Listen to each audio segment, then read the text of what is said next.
they think that I have the sneaking suspicion that the Democratic Party thinks that people are voting for them because they like them and not because they're being held hostage. And that's the saddest part.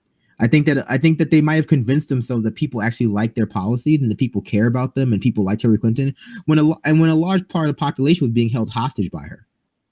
Like the Democratic Party holds, I would say, decent people hostage. Yeah. But there's this narrative that exists. The Democrats are winning, man. The Democrats they've won something. They're always winning. They can't stop winning. They're at this point. I've seen so many state losses, so many governorships lost.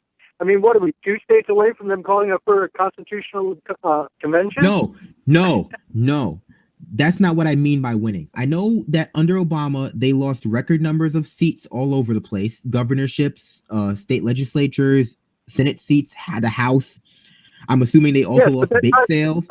I think I know where you're going, but that time, all of that, the House losses, the Senate losses, the seat losses, the legislative power losses tie directly into the culture rhetoric that they're talking about, because a lot of that culture rhetoric is enforced by laws, and those laws are no longer going to be upheld. They're no longer going to be passed when they're needed. And like HB2, we're going to see laws that are directly against the message of the Democratic Party being passed in states.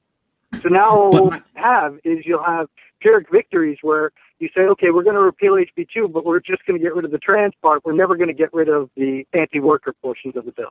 But that's the thing, and I was being a little bit flippant about you saying that Democratic parties are losers. I agree, but they have so cleverly redefined winning for their own elite base that they've created this Ponzi scheme, which is what it is. It's a Ponzi scheme.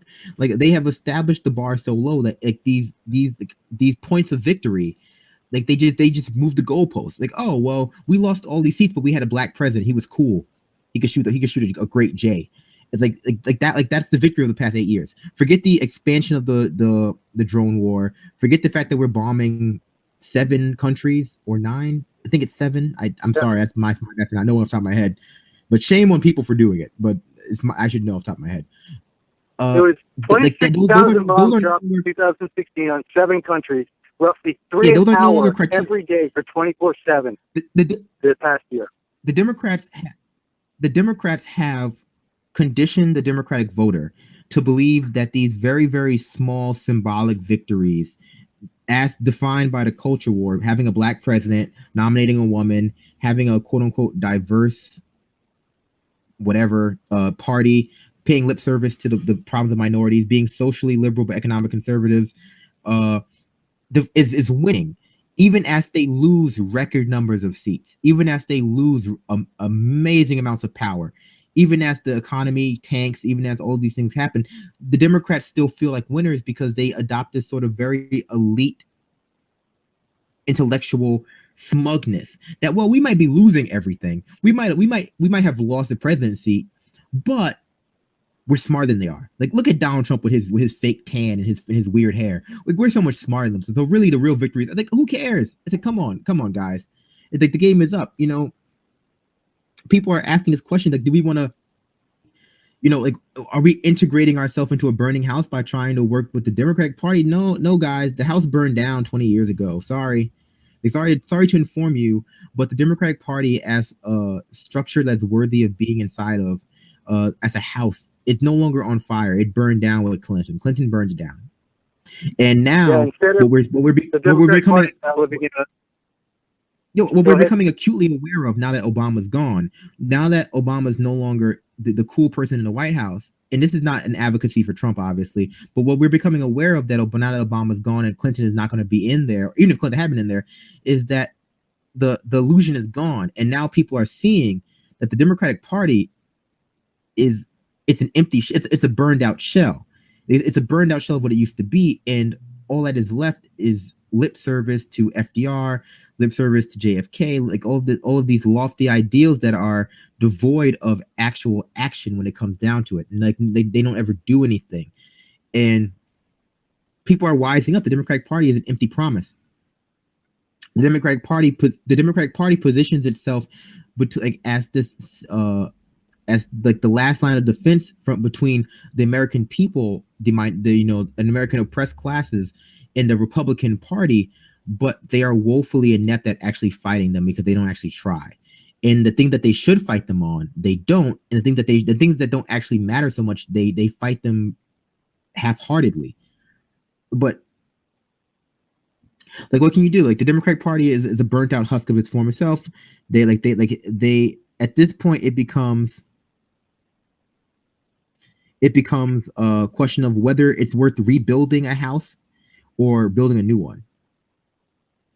But like, no one should live under the delusion that the Democratic Party is a functioning party that people are really, really that is worthwhile in terms of working within. They have it's not this is a decision between whether you want to build a new house from scratch or do you want to rebuild a burned down house. Yeah, and I'm all for building a house from scratch, honestly, but it will take longer than 2020, and I think that what we're going to see with these people that he's putting in power is that we're going to be in dire straits by 2020, and we're going to be left with a crap choice again. Don't get me wrong, John. I'm not one of those people who's saying like, let's start a third party and we'll have people ready by 2018 or 2020 or 2024. No. I'm just saying that, hey, you know what? The time to build a third party was like 30 years ago. So we should probably start now, so that in 2050 we might have a chance. And we're not looking. My whole thing is that the idea that something will take a long time is not an excuse not to do it. But people often use it as that. And people often point to the difficulty in changing the trajectory of a system, how long it will take, and use that as a justification for not doing it. Well, that just means start now. Like, we got to start now. And whether that means taking over the Democratic Party, which will also take a long time. It's going to take a long time to actually take over the Democratic Party. And it looks like 2020 is a done deal because they're going to put Cory Booker up. Like, I would be surprised if Cory Booker was not being put up in 2020. I'd be very surprised. And I would be too, but I actually think, depending on how Trump governs and depending on what he actually accomplishes, Cory Booker could win. It's just that he's not the win that we want.